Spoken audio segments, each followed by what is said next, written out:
Good morning, welcome back to my channel. ইতুর কাহিনী পরিবারের সবাইকে জানাই অনেক অনেক স্বাগত, অনেক ভালোবাসা।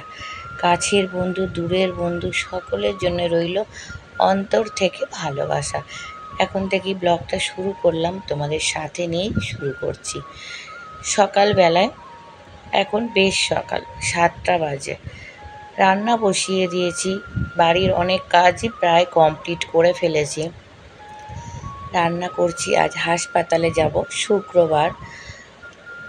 রান্না করব সোয়াবিন দিয়ে, আলু দিয়ে, ডিম দিয়ে ঝোল। একটাই তরকারি করব, বাবু খেয়ে যাবে, নিয়ে যাবে, আমরা এসে খাবো, হয়তো অল্প করে খেয়েও যাব। তা একটাই করছি, কারণ খুব বেশি গরমের মধ্যে কেউ খেতেও চাইছে না। আর আমাদের বাড়িতে এখন আর সেই মতন খাবার কেউ নেই। আগে ছিল, দাদাভাই খেত, নানান রকমের রান্না করতাম। তোমরা যারা আমার প্রথম থেকে ব্লগ দেখো তারা নিশ্চয়ই জানো যে আমার বাড়িতে অনেক রকমের রান্না করতাম, হোম ডেলিভারি রান্না করতাম। এখন আর হয় না সেটা। আবার যদি কখনো সেরকম ভগবান দিন দেয় নিশ্চয়ই করব। বেরিয়ে পড়লাম, 10টা বাজে। দাদাভাইকে দিয়েছিলাম চিড়ে মাখা, আমরা একটু করে ভাত খেয়েছিলাম। আমার তো বেরোনোর আগে আবার একটু বমিও হয়ে গেল এত গরমের জন্য। টেনশানও বলতে পারো, যেহেতু আজকে রিপোর্ট দেখাবো, মনের মধ্যে খুব টেনশান হচ্ছে। কি বলো তো, সবটাই তো আমাকে শুনতে হয়। আমি যে তার স্ত্রী, আমারও কষ্ট হয়। ডাক্তাররা তো সেটা বুঝবে না, তারা তো আমাকেই সবটা বলবে, ভালো মন্দ। এবার আমি কিভাবে নেব সেটা আমার ওপর ডিপেন্ড করছে। আমি তো কান্না করে ফেলি, এটাই। যাই হোক, এখন আস্তে আস্তে অনেকটাই সয়ে গেছে। চৈতালিও আসলে দেখলেই, আর টোটোয় উঠে পড়লাম, চলে আসলাম জানা গেটে। কিছুতেই ওলা পাচ্ছি না, যতবারই আমরা আসছি। আগে খুব সুন্দর ওলা পেয়ে যেতাম, আর খুব বেশি ওলাতেও আমরা যাইনি, কারণ দাদাভাই আমাকে বাইকে করেই নিয়ে যেত চেক আপে। শুধু কেমো চলাকালীন আমরা ওলা বুক করে আসতাম। তা খুব গরমের জন্য একদম গাড়ি পাচ্ছি না, খুব কষ্টও পেতে হচ্ছে। আর এই যে দাদাভাই রেল ক্রসিংটা, হাই রোডটা টপকে এসেছে, তো সাথে সাথে পায়ের যন্ত্রণা, আর পা ফুলে গেছে। কি যে কষ্ট একটা অসুস্থ মানুষকে নিয়ে বাইরে বেরোলে, সব সময় মনের মধ্যে একটা ভয় কাজ করে, এই না কিছু হলো। তা চড়া রোদ, তার মধ্যে ওই রাস্তার মধ্যে দাঁড়িয়ে হাত দেখিয়ে দেখিয়ে সবাই ছুটছে, সবাই গাড়ি দাঁড় করানোর চেষ্টা করছে। তার মধ্যে থেকে গিয়ে একটা গাড়িকে কষ্ট করে দাঁড় করিয়েছি। এই যে হলুদ ট্যাক্সিগুলো, এগুলোকে দাঁড় করিয়েছি। তারপর এবারে আমি হাসপাতালে যাব, কেননা এইভাবে না যদি গাড়ি দাঁড় করাতাম, একটাও গাড়ি পাচ্ছিলাম না। খুব কষ্ট হয় গো, এই যে হাসপাতালে যাওয়া থেকে আসা পর্যন্ত এত ঝক্কি, এত কিছু, মানে সবটা একটা ভিডিওতে বলতেও পারি না আর দেখাতেও পারি না। অনেক কষ্ট করেই আমাদের পৌঁছাতে হয়। রাস্তা কিন্তু অনেকটাই কম, যে অনেক দূর রাস্তা তাও না, কিন্তু ঝক্কিটা অনেক বেশিই হয়ে যায়। তা এটা হলো সেকেন্ড ব্রিজ, দ্বিতীয় হুগলি সেতুর ওপর দিয়েই যাচ্ছি। যেহেতু ব্রিজে কাজ হচ্ছিল বলে বেশ অনেকটাই লেট হয়ে গেল। আর এখন কটা বাজে যেন, 3:30 রাত বাজে। আমি ভয়েস দিচ্ছি, দাদাভাই বাথরুমে গেছে, আর আমি তো বাথরুমে যখন যাই জেগেই থাকি রাত্রে। তা এখন ভয়েসটা দিচ্ছি। আজ দুটো বোনের কথা বলবো, তারা নতুন চ্যানেল করেছে। প্রথমে বলি শম্পা পূরবী লাইফস্টাইল। যখন ইউটিউবে ফার্স্ট আসি, আমার বড় ভিডিওতেও ফার্স্ট আমার একটা বড় কমেন্ট করে আমাকে দিদিভাই ডেকেছিল। তা সেই চ্যানেলটা তার এখনও আছে। এখন তার একটা নতুন চ্যানেল, সেটা হলো ডেলি লাইফস্টাইল ঘরকন্যা। আর একজন বোন, তার চ্যানেলের নাম হচ্ছে জয়ার নতুন পৃথিবী। এই দুটো চ্যানেলে যাওয়ার জন্য আমার পরিবারকে আমি রিকোয়েস্ট করব, ভালো ভালো ব্লগ দেখতে পাবে, ফুল সাপোর্ট পাবে, এতটুকু বলতে পারি। আমার প্রিয় ইউটিউব পরিবার, তোমাদের সকলের জন্য রইল অন্তর থেকে ভালোবাসা। এইভাবেই তোমরা আমার পাশে থেকো, সাথে থেকো। চলে আসলাম হাসপাতালে। আর যখন এই হাসপাতালে ঢুকি, বুকের ভিতরটা না ঢিপ ঢিপ করতে থাকে। আর এই যে মন্দিরটা দেখাচ্ছি, এখানে যদি প্রণাম করে নিই, সব ভয় আমার দূর হয়ে যায়। বজরংবলী আছে, বাবা ভোলানাথ আছে। আমার গাড়ির মধ্যে ছিলাম বলে ভিডিওটা করতে পারলাম। তা তোমাদের চেষ্টা করি সবটা দেখানোর, সব রকম পরিস্থিতি মধ্যে দিয়েও যতটা পারি তোমাদের জন্য কষ্ট করে ভিডিও করি। কারণ তোমরা দাদাভাইকে এতটাই ভালোবেসে ফেলেছো, দাদাভাইয়ের প্রতিটা মুহূর্তের কথা তোমরা জানতে চাও। ওই মানুষটাও যে এত ভালোবাসা পাবে ভাবতে পারিনি কখনো। নিজের ফ্যামিলির কাছ থেকে তো কখনো ভালোবাসা পায়নি। সব সময়ই বলে যে মানা, তোমাকে বিয়ে করে আমি পরিবার কি বুঝেছি, না হলে আমি কখনো নিজের বাড়ি থেকে সেই ভালোবাসাটা পাইনি। আর এতদিনে তোমরা নিশ্চয়ই বুঝেছো যে দাদাভাইয়ের ফ্যামিলি থেকে সেইভাবেই তাকে কেউ ভালোবাসে না, বাসলে এতদিনে ঠিক আসতো।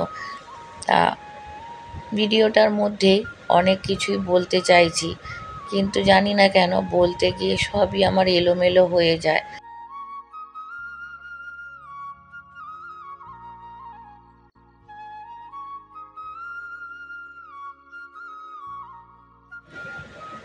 হাসপাতালে চলে আসলাম। আজকে আবার নতুন টিকিট করাতে হবে, কারণ একটা টিকিটে দুবারের বেশি দেখানো যায় না। তা আজকে একটু ঝক্কি আছে। আর তার মধ্যে বলে দিই, তোমরা এত সুন্দর সুন্দর কমেন্ট করেছো জামাই ষষ্ঠীর ব্লগটাতেও, সত্যিই মনটা ছুঁয়ে গেছে। তোমাদের সবাইকে জানাই অন্তর থেকে ভালোবাসা। আর এইখানে দেখো, এই ব্লগেই কিন্তু দাদাভাইয়ের ট্রিটমেন্টটা চলে, তোমরা দেখে নাও। আর এখানে দাদাভাইকে ওখানে বসিয়ে রেখে, এখানে যেহেতু টিকিট কাটার জায়গায় আর বেলা হয়ে গেছে বলে ভিড় কমে গেছে। সকালে এগুলোয় খুব ভিড় হয়। চৈতালিকে দেখতে আসলাম ও ঠিকঠাকভাবে ঠিক জায়গায় এসছে কিনা, কারণ ওরও তো শরীরটা ভালো না। তা যখন দেখলাম ও লাইনের কাছাকাছি অনেকটা চলে গেছে, ওকে দেখে আবার আমি দাদাভাইয়ের কাছে রিটার্ন যাচ্ছি। কারণ দাদাভাইকে একদমই একা ছাড়তে ভয় লাগছে, কারণ অতিরিক্ত গরম পড়েছে আর ও দরদর করে ঘামছে। আর এখানে দেখো সিঁড়িতেই বসিয়ে দিয়ে গেছি, কারণ জায়গা নেই। পুরো হাসপাতাল লোকজনে ভরে গেছে। কি জানো তো, ক্যান্সারটা না জ্বর সর্দি কাশির মতন না ঘরে ঘরে ঢুকে পড়েছে। সবার যেন ঘরে ঘরে ক্যান্সার ভরে যাচ্ছে, যেদিকেই তাকাই ক্যান্সার আর ক্যান্সার। আর এখানে আমরা কেন হাসলাম জানো, দাদাভাইয়ের চুল এত বড় হয়ে গেছে, তার জন্য চুল কাটাতে হবে।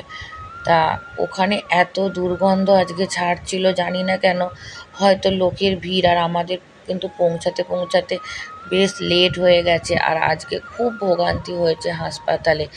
তাই না দাদাভাইকে একটু দূরে, মানে ওই ডিপার্টমেন্টের পিছন দিকেই ফাঁকা, এখানে অনেকে বসে, গাছের ছাওয়া আছে, এখানে পেপার পেতে, দাদাভাই এই গন্ধ নিতে পারে না। তা এখানেই পেপার পেতে দাদাভাইকে বসালাম। আর চৈতালি ওখানে বসে আছে, নাম ডাকলে তারপর আমি ভিতরে ঢুকবো। ওই যে দেখো, এটা কিন্তু বেশ অনেকটাই দূরেও বসে আছে। ওরও ওপর দিয়ে আজকে অনেক ঝক্কি গেছে। সত্যি গো, ভগবান শুধু ওকে পাঠিয়েছে আমার জন্য। ও না থাকলে আমি যে কী করতাম। বলে না, ভগবান কাউকে না কাউকে কারোর জন্য ঠিক পাঠিয়ে দেয়। তা পাঠিয়ে দিয়েছে। আমার বান্টিও আজকে কিন্তু ঘরে একা, জানো, বাবু তো চলে যাবে। মাকে বলেছিলাম, মা আজকে বান্টির কাছে থেকো। তা আমি জানি মা থাকবে, কিন্তু পরে মা ফোন করে বললো আমি 1:30টার সময় অফিসে চলে যাব। বাড়ি ফিরে দেখি বান্টি আমার একাই বসে আছে। এসে বান্টিকে বাড়ি ফিরতে ফিরতে সেই বিকাল হয়ে গিয়েছিল, 5টা মতন বেজে গিয়েছিল। এসে আমরা খাওয়া দাওয়া করলাম, বান্টিকে খাওয়ালাম। তারপরে বান্টিকে খাইয়ে একটু রেস্ট না নিতে নিতেই ছেলেটার আমার পটি পেলো, চান করালাম। অনেক কাজ, বাড়ি ফিরেও নিশ্চিন্ত নেই। আর এখানে দেখো আমিও বসে আছি, আর দাদা ভাইয়ের পাটা অসম্ভব ফুলে গেছে আর যন্ত্রণাও করছে, যেহেতু আজকে অনেকটাই হাঁটা হয়ে গেছিলো সেই কারণেই। আর চারিদিকে লোকজন, শুধু ক্যান্সার আর ক্যান্সার, মানে ক্যান্সার ছাড়া আর কিছুই শুনছি না। আর প্রত্যেকটা মানুষের নেগেটিভ কথা। আমি একটা মানুষ, দেখো পাটা কিরম ফুলে গেছে, একটা মানুষের মধ্যেও কিন্তু আমি পজিটিভ কথা শুনতে পেলাম না। সবারই একটাই কথা, এই রোগ সারবে না, এই রোগ সারে না। মানুষের মন থেকে বিশ্বাস চলে যাচ্ছে, ধৈর্য হারিয়ে যাচ্ছে প্রত্যেকটা মানুষের। কি করবে বলো? মানে এমনভাবে ক্যান্সার ছড়িয়ে পড়ছে, বাচ্চা থেকে বুড়ো কাউকে বাদ দিচ্ছে না। মানে ভাবাই যাচ্ছে না যে হাসপাতালে আমরা তখন 3টে বাজে, তখনও আমাদের ডাকেনি, কী অবস্থা। মানে এমনভাবে আমাদের আজকে কষ্ট গেছে। তা আবার আমি এখানে বসে আছি যে যদি ডাকে আমি চলে যেতে পারবো ভিতরে। তার মধ্যে আমাদের ফাইলটাও আজকে হারিয়ে দিয়েছিল। মানে কতটা দুর্ভোগ, সব শেষে আমরা দেখালাম। তাই ইতিমধ্যে আমাদের দেখানোও হয়ে গেছে। ডাক্তার কি বলল নিশ্চয়ই তোমরা শোনার অপেক্ষায় আছো। তা ডাক্তার একটা কথাই বলল, একদম শেষেই দেখেছে, একটাই ডক্টর ছিল। প্রথমেই বলছে যে ওনার কেমোকে বন্ধ করেছে। তখন আমি বললাম যে আপনাদেরই হাসপাতালে ডক্টর কেমো বন্ধ করেছে, তা আগের প্রেসক্রিপশানগুলো দিলাম। তা বলল আচ্ছা, ওনার পটির সমস্যা বেশি হচ্ছিল বলেই কেমোটা বন্ধ করা হয়েছিল। তা কেমোটা বন্ধ করার কারণে কি হয়েছে, যেখানে দাদাভাইয়ের 5 পয়েন্ট ক্যান্সার ছিল সেখানে এখন 280 পয়েন্ট ক্যান্সার বেড়ে গেছে, মানে এতটাই বেড়ে গেছে। তা ওটা আবার পরের সপ্তাহে ব্লাড টেস্ট করতে দিয়েছে। ব্লাড টেস্ট করার পর যদি দেখে রিপোর্ট ঠিকঠাক আছে, তাহলে আবার কেমোটা শুরু হবে। এবার সেটা ওষুধের মাধ্যমে বা ইঞ্জেকশানের মাধ্যমে সেটা আমি জানি না, সেটা পরের সপ্তাহে গেলেই বুঝতে পারবো। আর বলেছে ব্যথাটা কমবে, কেমোটা চালু হলে ব্যথাটাও আস্তে আস্তে কমবে। তারপর সন্ধেবেলায় দেখো বাড়ি চলে এসেছি। আস্তে আস্তে তো অনেক লেট হয়েছে, এসে খেয়ে দিয়ে বানটিকে খাইয়ে তারপর একটু রেস্ট নিচ্ছিলাম। বানটি পটি পেলো, তা বানটি যেহেতু আজকে চানও হয়নি, আর এখানেই ওকে বারান্দায় করাই, যেহেতু ওকে বিছানায় বলছি, বাথরুমে তুলতে পারি না, সেই কারণেই চাগিয়ে নিয়ে যেতে পারি না।